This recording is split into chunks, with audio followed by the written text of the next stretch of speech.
got the Aspect 230 all wired up. We're going to fire it up and do a brief overview and walkthrough of the controls, and then we'll dive in and do some stainless steel TIG welding.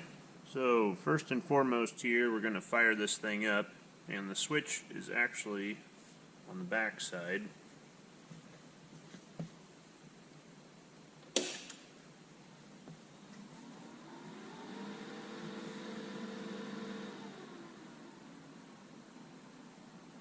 And it's now ready to weld. So you can see it's a very fast startup procedure. The fan goes up to full speed and then comes right back down, and they say that once this green light goes from blinking to steady green, that means you're ready. So definitely a lot quicker than some of the other welders I've used.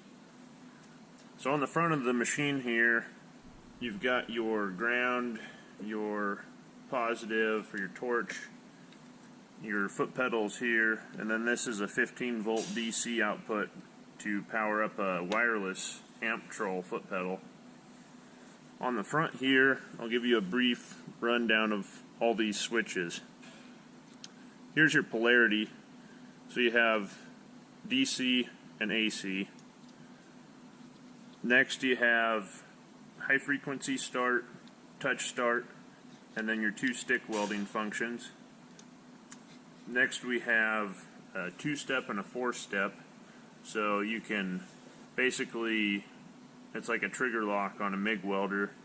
If you go to the 4-step, you press down on the pedal and let up, and that starts the welding arc, and then to end it you press down on the pedal and let up again. So we're going to stay with just the 2-step. And then last, you can't access the AC wave shape on the bottom unless you're in AC mode. And that lets us go in and adjust a bunch of settings for AC. But today we're just going to be going over the DC. We're going to be welding some stainless steel. And so to start out, really, if we're not pulsing, this is our only control, just setting our amperage. Now you can set up a memory for a program, and so I actually have a couple programs set up in here now. So if I toggle this button, it goes to memory set if I want to save a program, then memory recall, and I'll hold this down for 3 seconds and it'll pull up my welding procedure. Now the thing I don't like about this is when I press this button, it automatically goes to saving a program first, and then it goes to recall, and the majority of the time I'm obviously going to be recalling my program, so I'd like the recall to come up first because I have a feeling I'm going to accidentally save over a program at some point in time. Here we have the welding process outlined, and all these little parts will light up. If we press this select button, it'll take us through it. Right now the amperage is illuminated, and that's displayed here. So the first time we press this, it'll go to our ending amperage.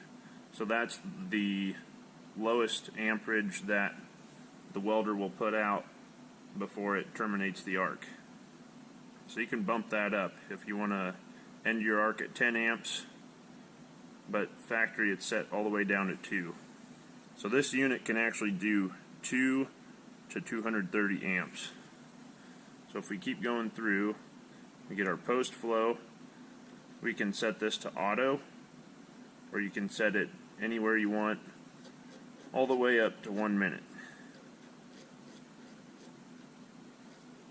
So leave that on auto. Then we'll go through, here's our pre-flow. This is set at a ½ second. You can turn it off. There's no automatic feature. It's just set at a ½ second from the factory. Then your starting amperage is when you first hit the pedal. It'll start out at 10 amps. You can set it all the way down to 2. And then you go back to your max amperage. Now we'll get into the pulsing controls. So this button here turns pulsing on, and this will illuminate telling you that pulse is on. And now when we go through and press our select button, we'll get into these three features here. So here's your peak, here's your frequency, and here's your background. Now before you start your first arc of the day, you're going to want to just tap your pedal and get that gas purged through the torch line. There, we got that going. Now I'll be honest, I've never tried recording a weld before, so I don't know how well this is going to come out. You can actually hear that gas flowing. That flowed for quite a while there. And that's set on auto, so right off the bat I'm not a real big fan of this auto post flow feature. It seems like it wastes quite a bit of gas. If I know exactly what I'm doing, how much amperage I'm going to be running, I'll actually just go in and set my post flow manually, because I think I'm going to be wasting quite a bit with this automatic post flow. We'll just leave it there for now. I'm going to start up here. I'm going to start on 10 amps, and I'm going to taper off at 2, and our max is set at 70, and this is 14 gauge 304. So I'm having some issues with my torch setup right now. I'm getting some arc wandering from my tungsten, so disregard that.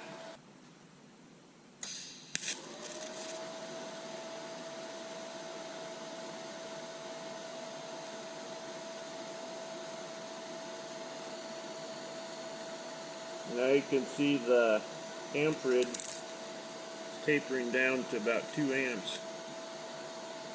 I think we had maybe 14 or so seconds of post flow there. Now I'm going to get into some pulsing. We'll go through a couple different pulse programs here. I'm going to show you about 3 different pulses. Here's a frequency of about 0.9. So this is good just for keeping your tempo and your rhythm with adding your filler metal.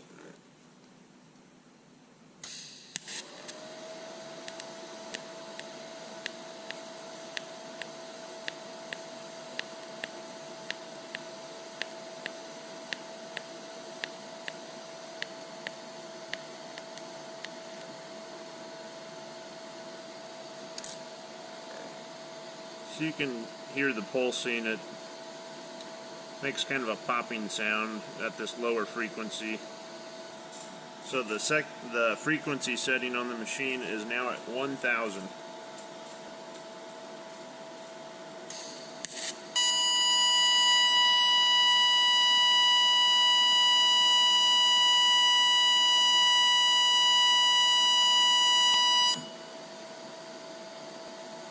So you can tell how annoying that is.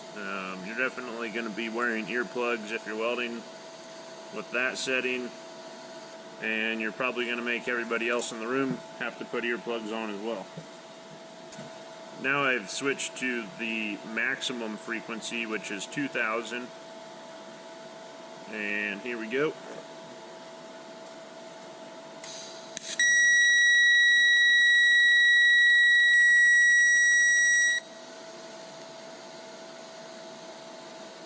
So there you can see your ears are definitely going to be bleeding if you're not wearing earplugs.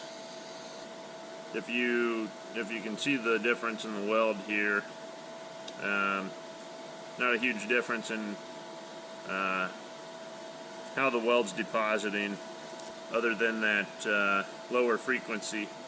So I don't really see the advantage of running a pulse unless you're going to have the frequency set so low just to keep your tempo with depositing your filler metal. So we'll go ahead and move on to some razor blades that I got here. So I've gone through and welded a pair of razor blades already.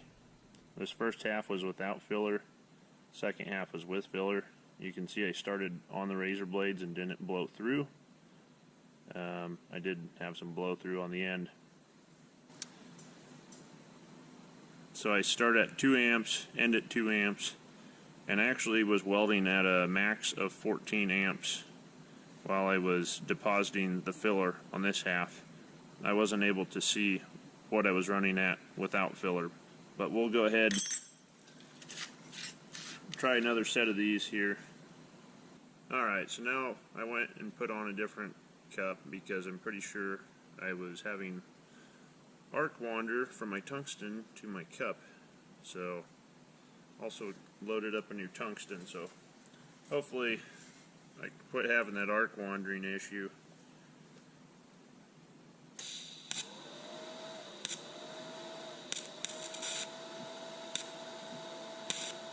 I went ahead and bumped us up to 5 starting amps.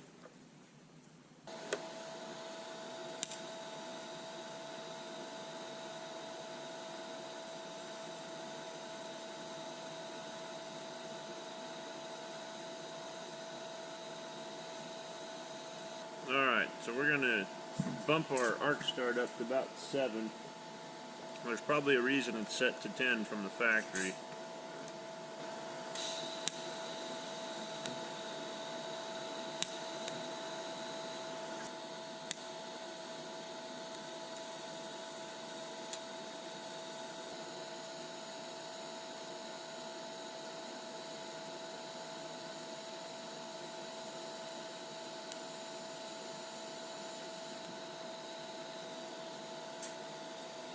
So I know you're probably thinking this is pretty crazy thin stuff to be welding on, but I've been in enough applications like Formula S.A.E. I volunteered out there for a couple years.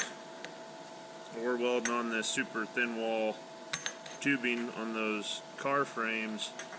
So this welder would be awesome to use on that, because I know the square wave just won't get quite low enough to be able to do some of that super thin wall.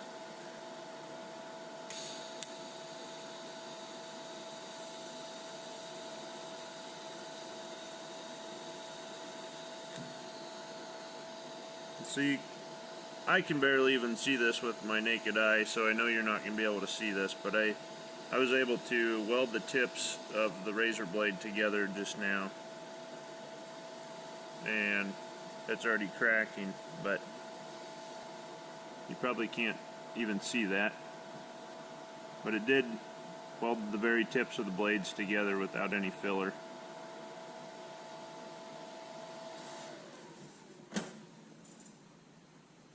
So there you can hear the on-demand fan just kick down, and you definitely know when it's on, but it's nice and quiet when it shuts off.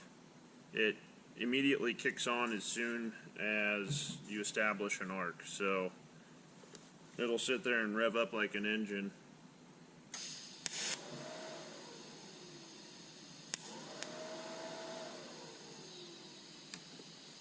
But it'll only stay on if you get the unit hot enough, so I really like that feature. Should use less electricity, and it'll be quieter when I'm working and I don't want to shut the welder off.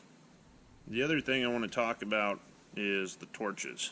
So this is the PTA 17 that came with the Square Wave 200. This is a PTA 26 that came with the Aspect 230. They both have flex heads. The big difference besides the size, which there's a massive difference in the size of the handle, and I'll show you the connection on these.